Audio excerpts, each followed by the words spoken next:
Tim Tebow says people are attacking his character after word spread he opted out of the Wildcat. Yesterday, Tebow said he never quit on his teammates, and he wanted people to know what it really meant for him.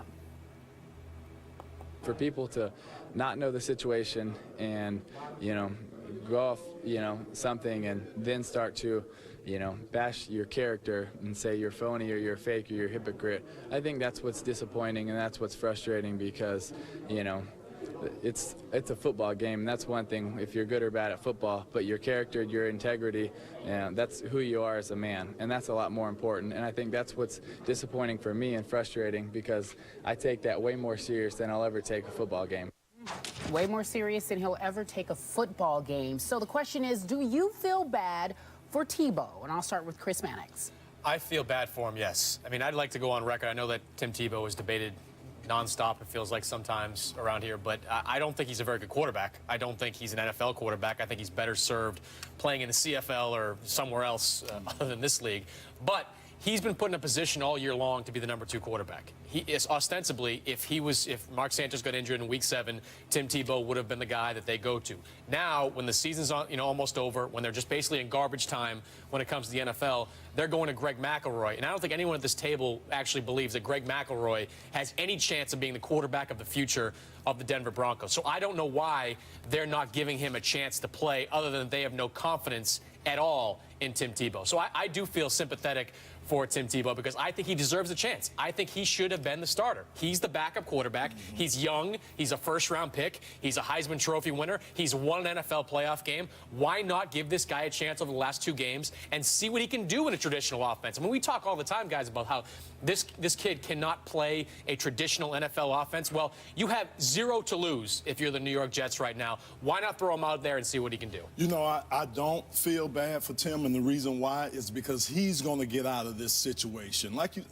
It was just a bad situation from the beginning. He was lied to. They didn't utilize him. And to be honest with you, I don't know how much better Tim would have did if he would have got in there. They were lacking that wide receiver position. They can't get separation. None. Stephen Hill, some of those guys that they had at wide receiver, they couldn't get separation. They weren't very good running the ball. They weren't very good protecting the quarterback. So you put Tim Tebow back there, a guy that's limited, more limited than Mark Sanchez is. You condense that playbook down, then you make him more predictable than he already is when he gets in the game. So to me, this is the best thing that can happen to Tim Tebow. He gets out of this situation.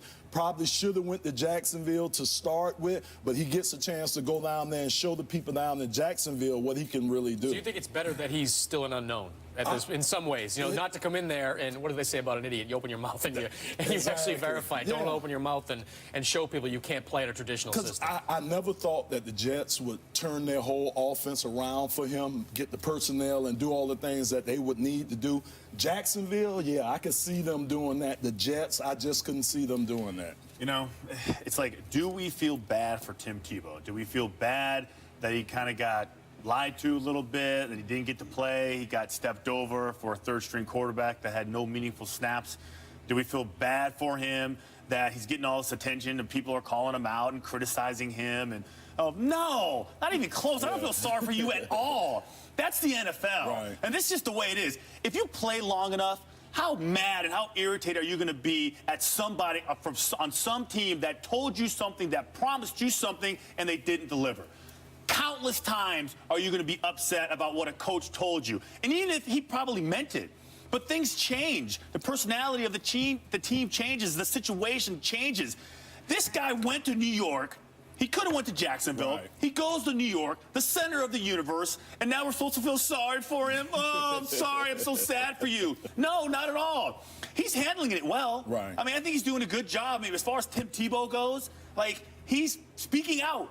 It's still not enough. I still like him to be a little more aggressive and show some emotion other than always taking the high road, which is I respect. But Christian, are we talking about off the field or on the field? What he's saying is, this is not about the football game. It's about someone attacking my character without even knowing who I am. Carrie, I agree with you. You're right. So it's not a matter of us You're right. saying about what he was promised. You're talking about what Rex Ryan promised him. But let's talk about off the field and his character. We all know what it's like to have someone do that. And is that fair? Do you feel sorry for him? No, because it's just part of the. You get this whole. You get the NFL. Really, any professional sport. These shows exist for a reason, okay? To criticize, to analyze, to take a stand on one side or the other. I don't think it's right, and it doesn't feel good. It stinks, really. We've been on that side. I don't know how many pieces you've written where somebody criticized you for whether you were right or wrong.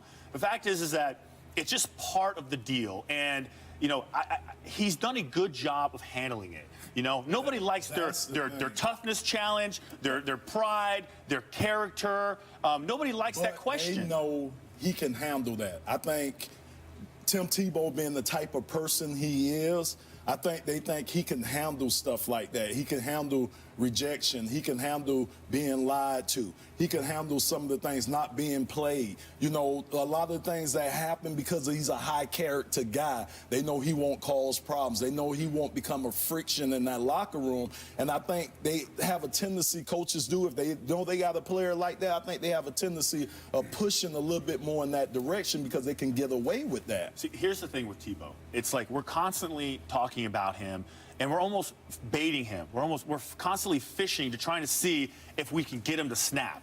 Okay, so you talk about his play, you talk about his religion, you challenge his work ethic, you challenge his mental capacity to how to break down defenses, and then you go, what's the last resort? Let's question his character. We finally found a way to question his character. He didn't bite.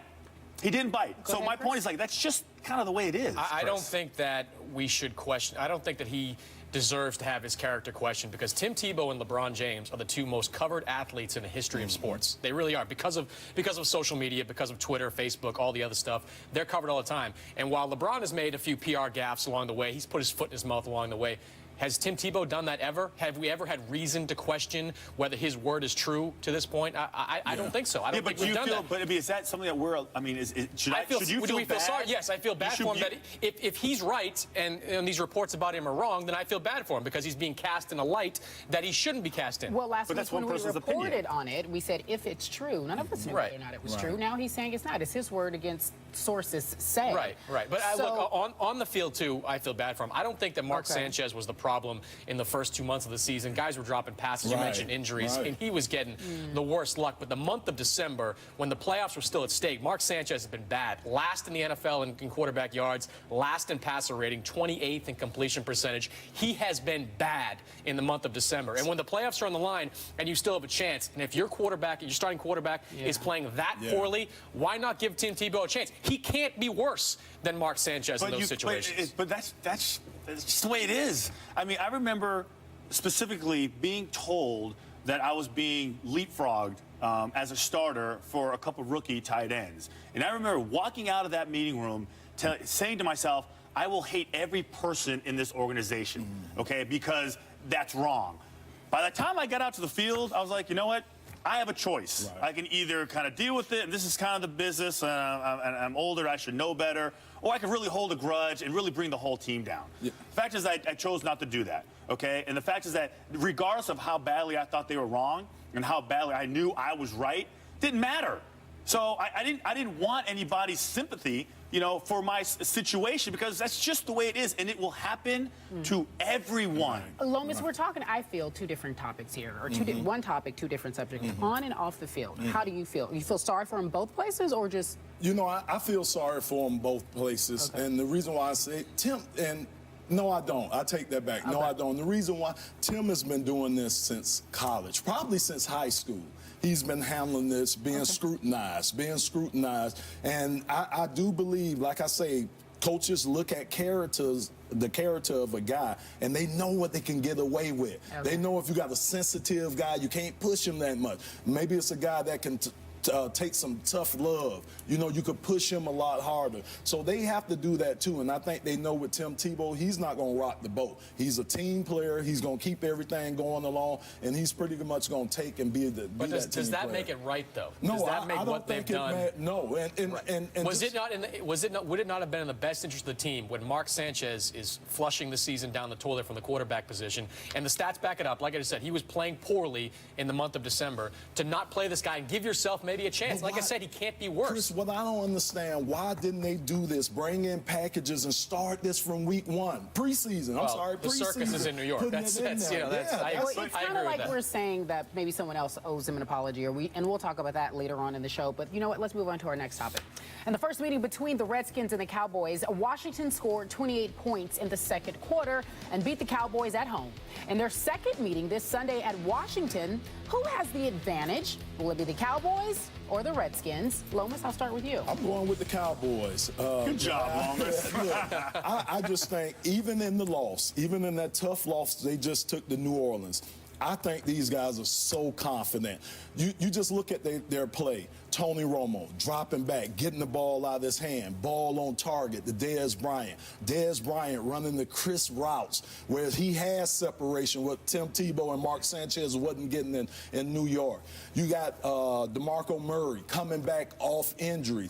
This guy is going to be the game changer in this game because they'll be able to consistently run the ball, and that should keep RG3 and his offense on the sideline. I think Dallas knows this is their game. This is their game. I think they're looking at this game as way more important than the playoff game if they get in there. Because this game could change their could change this franchise. They could go from a nice franchise and a nice new building to this franchise that just can't get it done. And now you see Jerry Jones. He's starting to catch a little flack by being the GM of this team, saying that they'll never win as long as he's the GM. They got to get over this hump. They get over this hump, it's going to cure a lot of those ills that's going on in that organization.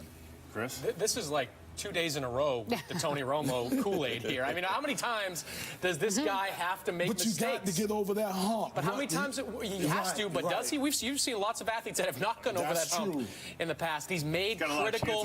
He's made a lot of chances. He's made critical mistakes in the past. Look, my problem with this game, from the Cowboys' perspective, is that Tony Romo's going to have to win the game for them. That defense is porous. They gave up 562 yards last week to New Orleans. They had 2 quarterback hurries in that game. 2 quarterback hurries. So they're not going to get to the quarterback. They're certainly not going to. But that and then RG3, that's a different type of quarterback than Drew Brees. So they're going to have some problems getting to him as well. But he's going to have to win this game for them. And I still don't have faith that Tony Romo, when it comes in late in the fourth quarter, is going to make critical plays and win that game for him. He's going to put up big numbers, John Madden football type of numbers. But I think in the fourth quarter of that game, he's going to be in Washington. He's going to be up against a really hostile fan base. A fan base that hasn't seen any kind of wins since 2005 in the playoffs anyway. He's going to be going up against that type of situation. I don't think he can do it, and I'm basing that largely on the fact that he has not done it in his previous attempts. I'm gonna give the advantage to Tony Romo and the Cowboys, and the reason is because the Cowboys have over the last 5 games, nobody's played better than Tony Romo. Okay, most passing yards, most touchdowns, 13 touchdowns, 3 interceptions, and guess what? The Washington Redskins, the 3rd worst passing defense in the NFL. That's right. And here's a guy that is, listen, Dez Bryant. Who's playing better than Dez Bryant right now at the receiver position? If you're going to be scared of a wide receiver, I get it. Calvin Johnson is legit. Dez Bryant is playing like a man possessed, and it has a lot to do with what Tony Romo is doing with him as far as just feeding him the ball, having more confidence in him. Then you throw in Miles Austin, you throw in Jason Witten, you throw in the running game. Defensively, listen, it's going to be a struggle for them. But they can go blow to blow with this Washington Redskins team. And if you look at what Romo has done, he hasn't been the problem. I mean, he's up and down. He's got a little Brett Favre in him. You know, he'll make some good plays, and then next thing you know, he completely disappears, and you left scratching your head wondering what the heck is going on with this guy. But he's been keeping them in games. Right. He's been, what is it? I think it's 5 fourth-quarter comebacks or game-winning drives he's had so far. Okay, that's impressive. That's a skill set. That's something that you can't teach. You just has to overcome it. I will say you're right. Like, he has, in the past, you know, he has let his team down. Right. But this is not Tony Romo's problem. Tony Romo is the reason why they're even in these games. Tony Romo is the reason why they have a chance to win the NFC East. And then I look at the Dallas defense. To me, the biggest key for Dallas defense is against Washington, the inside run. Alfred Morris. They're going to have to contain that guy. Now, the biggest thing for them has been the Jay Ratliff not being in that middle. He's the guy that controls that middle, keeps those inside runs from killing the Cowboys.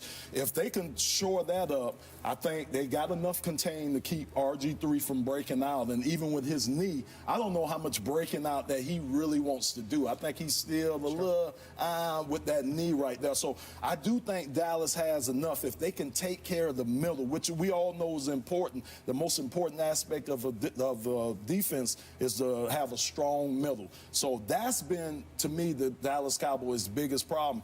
And then the other thing is, when Washington blitz linebackers or blitz corners to bring pressure on Dallas, because I don't think they could just get pressure with their front four, like you say, who's going to cover Jason Witten?